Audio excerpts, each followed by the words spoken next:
Just about everyone recognizes the face of this man. Ted Bundy is one of history's most famous serial killers. He left a large wake of crimes and murders that spread across the United States in the late 70s. Very few of his victims, however, came face to face with Ted Bundy and lived to tell about it. For this video on History in Their Words, we'll be sharing the account of Carol DaRonch, one of the lucky few to have escaped Ted Bundy's grasp, but also one of the unlucky few to have been picked as his victim. This story took place in a quiet suburb south of Salt Lake City. Utah in the late 70s was about as safe of a place as you could ask for. Carol's account is taken from her witness statement at Ted Bundy's trial and highlights how close she came to being another one of Ted's fatalities. On November 8, 1974, around 7 o'clock p.m., I went to Fashion Place Mall by myself to look for a birthday present. I parked my Camaro on the west side of the Sears parking lot. I proceeded out of the car and walked through Sears and went to the main part of the mall. I kept walking until I saw my cousin, Joanne DaRonch, and her friend, and we had a conversation for just a couple of minutes. I then continued to walk towards Walden's bookstore and stopped and looked at the window of Walden's. As I turned around, a man approached me. He came up to me, and we were standing face to face. The first word spoken to me by this man was him asking me if I had a car parked in the Sears parking lot. I told him yes, I did. He then told me someone was seen trying to break into it. He asked me what the license plate number was of my car. I told him KTO32. He then confirmed that that was the license plate. Then he asked me if I wanted to go out to the car with him to see if anything was missing. So we walked out the doors of the mall to my car. I opened my driver's side door and got in. I just looked in to see if anything was missing, and nothing was unusual about the car. He was standing next to me by the door that I had opened. Then I told him nothing was missing, and he walked around the passenger side of the car, and he tried to open the door. He asked me if I was sure nothing was gone, and I said no, nothing was. So I shut the door. Then he said that he had a man inside that was seen trying to break into my car, and they were holding him inside the mall. So he came back around the side of the car, and we walked back towards the mall. I walked back in the mall, and he said that they must have taken him down to the substation. We walked around the building and walked side by side.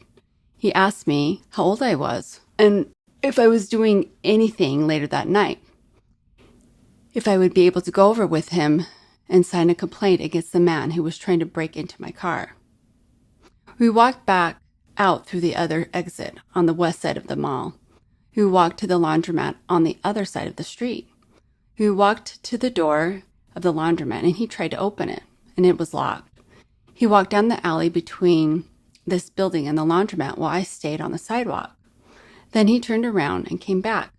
I didn't know what he was doing, so I asked if I could see his badge or some identification. He took a wallet out and showed me a badge that was inside his wallet that he had.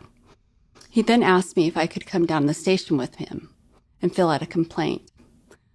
We got into his Volkswagen. He got in on the driver's side, and I got in on the passenger side. The car back seat was ripped. I noticed that the car had rust spots on the front, and it didn't have a license plate. He put his seatbelt on and told me to put my seatbelt on. I told him no, I didn't want to. He said, okay. We drove to the end of the street. Then he turned left and crossed a street and pulled over by McMillan School. He pulled up to the curb a little bit, and it came back down, then stopped. I asked him what he was doing. This wasn't the police station. I wanted to know what he was doing and why he was stopping. He didn't say anything. He grabbed my arm and put a handcuff around it. Then he put my right hand on the door to open it, and he grabbed me by the arm. I had the door open, and my foot was out of it. I just kept screaming and asking him what he was doing, and he never said anything. Then he pulled out a gun and said he was going to blow my head off. I was able to get out of the car, and he came out after me.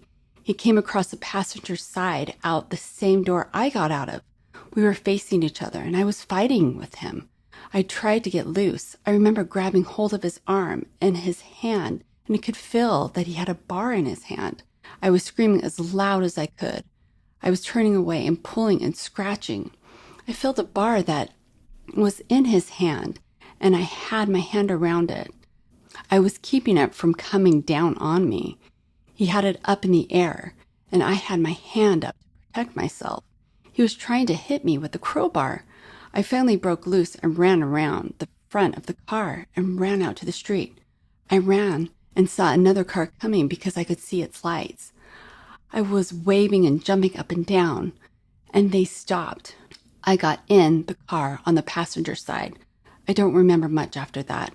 I was hysterical, and I remember asking them to take me to the police station, and they took me to the Murray police station. When I got there, an officer took the handcuffs off my arm. Even though Carol escaped, the psychological toil that remained must have been devastating to deal with. The moral of the story is to be wary of strangers, even those who appear to be authority figures, such as policemen. Stay safe out there, and thanks for watching.